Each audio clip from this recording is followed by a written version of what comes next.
Hey guys, welcome to whatever week it is here on the Real DVD Watchers. On Thursdays, as always, it's me, Tom. The movie I've chosen to review today is something that I'm pretty sure I reviewed this before, but it's my favorite Takashi Miike movie. And the thing is, you can't really say it's not a traditional Takashi Miike film because Takashi Miike is one of those directors, you know, where just he does whatever he wants to do, and he's not afraid to try out something new. But I can generally say it is a movie that starts off as something sweet and innocent and ends up as something that's completely depraved and messed up and just fucking amazing.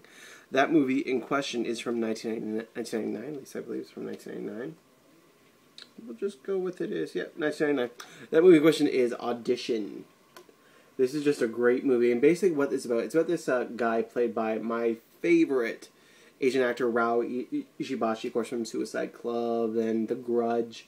He plays this guy named Shigehara Shingiro.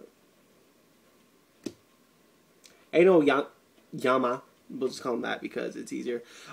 He's just decided, you know, to get back into the dating world after his wife being dead for so long because it sounds like dad. You know, I think it's about time you went out and you got yourself a girlfriend. So he works for this big TV company, and they also produce movies. And he decides him and his friends decide to have this audition in order for him to find the perfect date for so that way he can interview these girls and see what they were like, because he doesn't really want to just go out and dating. He actually wants to get to know these girls, what their personalities are like a little bit. And so he's holding this audition process, and he meets this girl, Yoshi Akawa. I'm sorry. Asimi, played by Ihai Shina. I probably fucked up her name, but of course she's in Hellblazer, Tokyo Gore Police, Mutant Girl Squad. You know, she's in all those great movies, and you know, she's this sweet and she's this innocent girl, and there's such a total likability about her. But just after the interview process, you know, Rishibashi character is like so set on her that he pretty much ignores everyone else and starts going after her. And then he calls her one night, you know, just to talk to her. And at the end of the conversation, she's like, "Oh, I'll wait for your call." So he goes about his day, and then when it flashes over to her apartment, and she's sitting alone by her phone, and her hair's just down, like it's all in front of her face, and just waiting for him to call, and it's so unsettling. And then when the phone rings, the camera comes up to about here on her face with her hair down, and she just slowly begins to smile, and it's so fucked up. And then this fucking lump of bag that is just there for scenery, it fucking moves. And so as the movie progresses on, it leads up, you know, we start to see them connecting, the two characters connecting and sharing more about their lives, and we start to see how messed up this girl's brain is, and up to this point where the dad decides he's going to propose to her, and he's going to take her away for a weekend. But just before he does that, he goes and investigates all this background as to what's been going on with this girl, because he notices something is not right with her story adding up. So it all leads up to this torture scene that is really fucked up, for lack of a better term. I mean, it's weird because in her mind, she's doing this just so she can make Rajwash's character so deformed that he will only have to love her and only hers. And that way she'll also make him so that way he can never run away from her, and also always be true to him because no other one will ever want him because he's so mangled.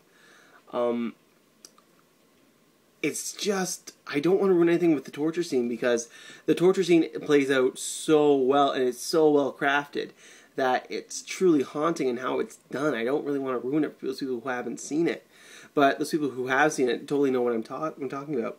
But again, I want to talk about Takashi Miike and the way how he set up this movie, because I love the way how it plays on, you know, this whole entire, oh, she's sweet, she's innocent, and we're just going to slowly incline the creepiness.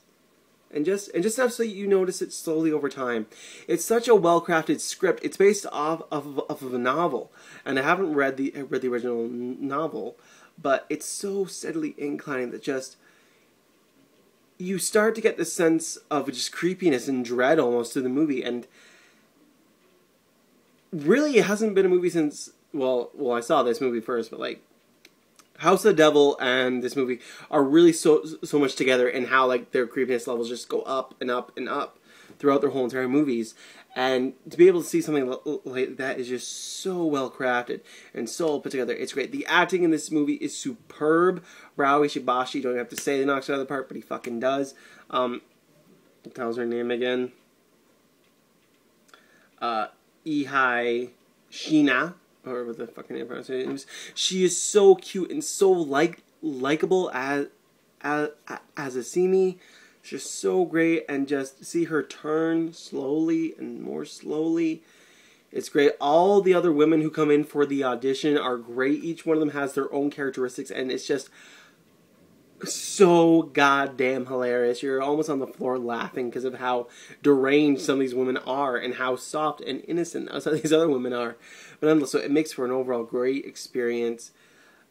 The use of color in this film is something that, on a rewatch, I noticed that there's a predominant use of color in most scenes.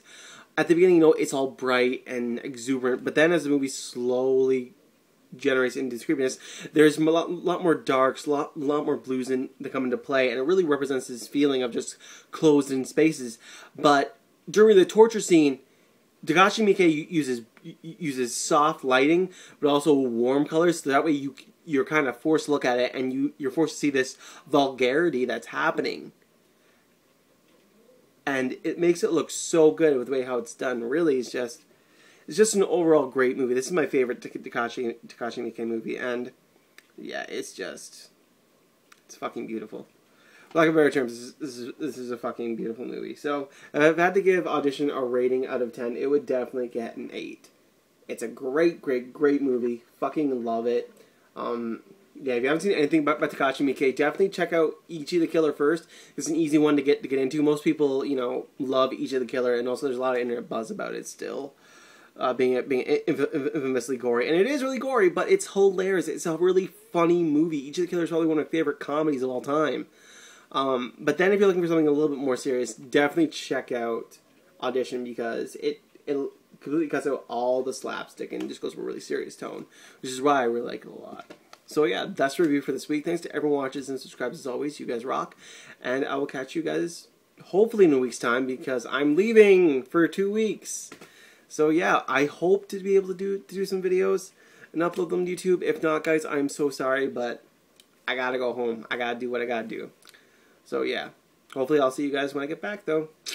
Have a good one.